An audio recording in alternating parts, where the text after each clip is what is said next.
Halo anak-anak, jumpa lagi dengan Ibu Kety Sumarlina dalam pelajaran pendidikan agama Kristen dan budi pekerti khusus sekolah dasar kelas 5.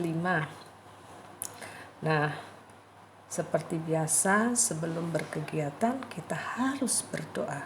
Mohon pertolongan Tuhan agar berhasil. Jadi kita berdoa ya. Tuhan Yesus, terima kasih karena Tuhan sungguh baik memberkati kami, memberikan kami kegembiraan melalui teman-teman kami, keluarga kami, juga guru-guru kami. Berkatilah mereka ya Tuhan.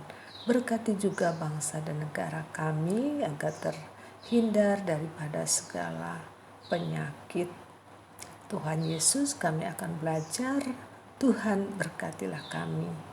Dalam nama Tuhan Yesus kami berdoa. Amin. Baik, materi kita adalah belajar dari tokoh Rasul Paulus. Nah, tujuan belajarnya setelah kalian menyimak video pembelajaran ini, kalian harus bisa menjelaskan arti tawanan Roh Kudus. Itu yang pertama. Yang kedua, menjelaskan perilaku orang yang tertawan oleh Roh Kudus. Dua saja ya tujuan belajar hari ini. Baik, kita masuk di dalam materinya ya. Aku tawanan Roh Kudus. Nah, apa itu tawanan perang? Nah, tawanan perang adalah budak. Nah, tawanan perang itu adalah orang yang kalah dalam peperangan lalu ditawan oleh yang menang perang atau bangsa yang menang perang. Nah, orang yang tertawan ini dijadikan budak.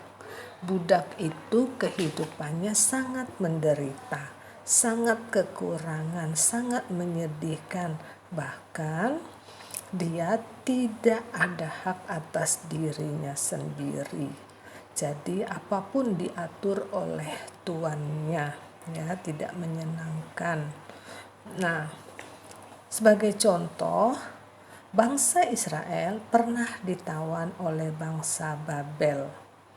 Nah, kota yang menjadi kebanggaan orang Israel yaitu Yerusalem dijarah, diporak-porandakan atau dihancurkan.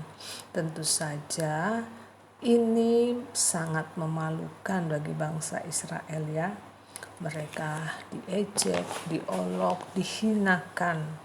Nah, kota yang begitu damai karena di dalamnya ada bait Tuhan di mana mereka beribadah kepada Tuhan Yesus dihancurkan. Waduh, sungguh sangat menyedihkan ya keadaan mereka, dan mereka itu menjadi tertindas. Nah, semua ini bisa terjadi karena Tuhan ingin agar mereka bertobat, agar bangsa Israel menjauhi kejahatan, tidak berbuat dosa lagi, agar bangsa Israel hanya menyembah kepada Tuhan. Nah, intinya anak-anak, menjadi tawanan perang atau budak itu tidak menyenangkan. Berbeda dengan menjadi tawanan Roh Kudus. Nah, Rasul Paulus menyatakan dirinya bahwa dia adalah tawanan Roh Kudus. Artinya, Rasul Paulus menjadi orang yang hanya taat pada Roh Kudus. Ya.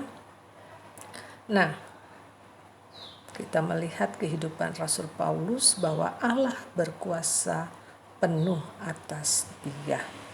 Apa yang menjadi pengajaran, pokok-pokok pengajaran Rasul Paulus dikuasai oleh Roh Kudus. Ada hikmat Tuhan ketika dia mengajar, ada hikmat Tuhan ketika dia memimpin umat, mengajar umat, menulis surat-surat pengembalaan kepada umat. Semuanya ada kuasa yang menyertai, ada kuasa Allah yang menyertai dia.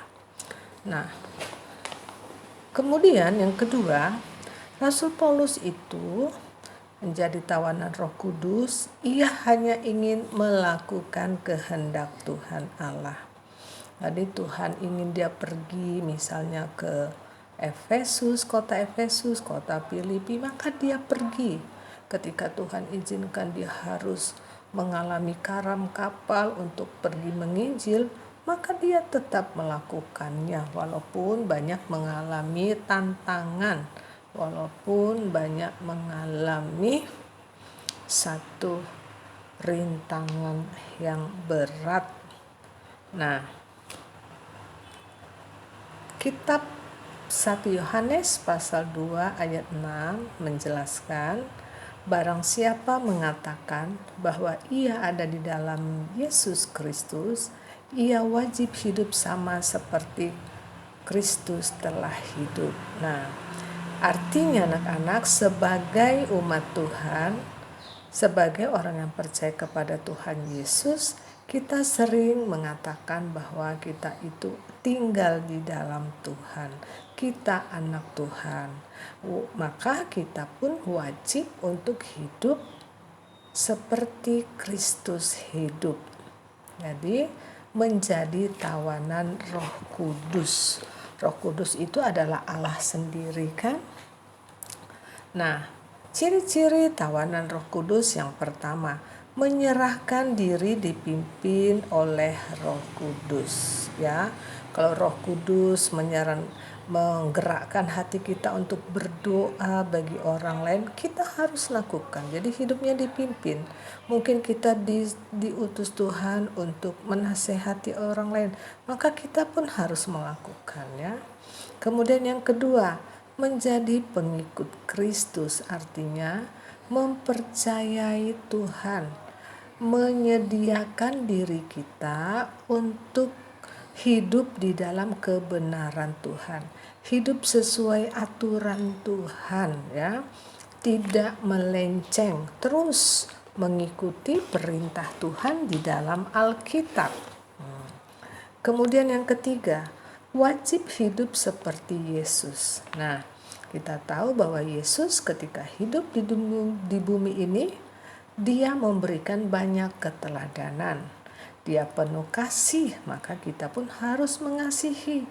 Tuhan Yesus lemah lembut, maka kita pun harus punya sifat lemah lembut. Tuhan Yesus itu rajin berdoa, maka kita pun haruslah demikian. Itu maksudnya, ya. Kemudian yang keempat, menanggalkan keinginan diri. Nah, anak-anak, keinginan diri kita itu kebanyakan hanya untuk memuaskan hawa nafsu, hanya untuk memuaskan keinginan mata. Keinginan mata itu seperti melihat benda-benda yang cantik, kepingin lihat baju bagus, kepingin melihat sepatu bagus, kepingin. Nah, itu hanya untuk memuaskan keinginan mata. Lalu keinginan perut, misalnya maunya makan yang enak-enak saja, padahal belum tentu itu sehat. Nah, itu kita harus buang. Perlahan-lahan kita harus buang. Keinginan diri juga sifat-sifat jahat seperti marah, dendam, sakit hati, itu semuanya harus dibuang. Nah, menjadi tawanan Roh Kudus itu adalah sebuah kerelaan, anak-anak, ya. Tuhan tidak suka paksa-paksa, tapi kita rela menjadi tawanan Roh Kudus. Mengapa? Ya, mengapa umat Tuhan menjadi tawanan Roh Kudus? Ya, karena kita adalah milik Kristus. Kita sudah menerima kasih Tuhan yang begitu besar.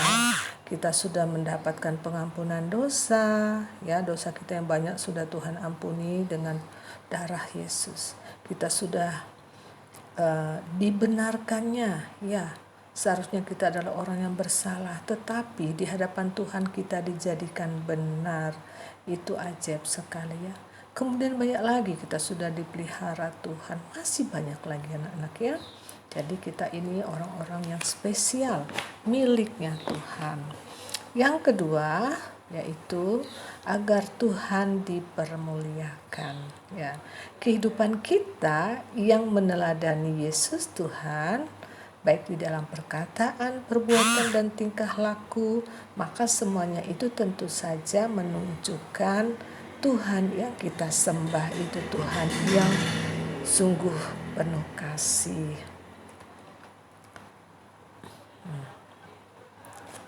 Menjadi tawanan Roh Kudus juga berarti kita melakukan perbuatan-perbuatan sebagai pengikut Kristus. Misalnya rajin berdoa, mengampuni teman yang menyakiti hati kita, menaati orang tua, membaca Alkitab jujur, tekun, sopan, ramah, menghormati orang tua, dan lain-lainnya, rajin dan lain-lain. Itu perbuatan yang harus kita lakukan.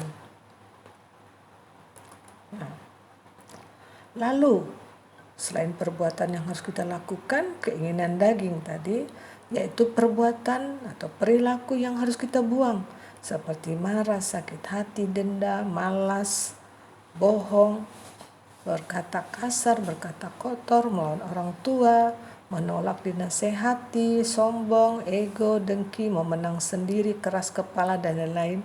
Itu yang harus kita buang, tidak boleh ada pada kita.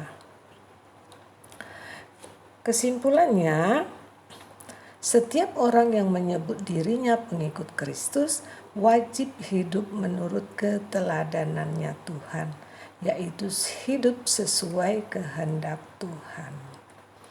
Baik, anak-anak, tugas belajarnya ada 2. Kalian kerjakan untuk mengetahui apakah kalian sudah memahami pelajaran pada hari ini.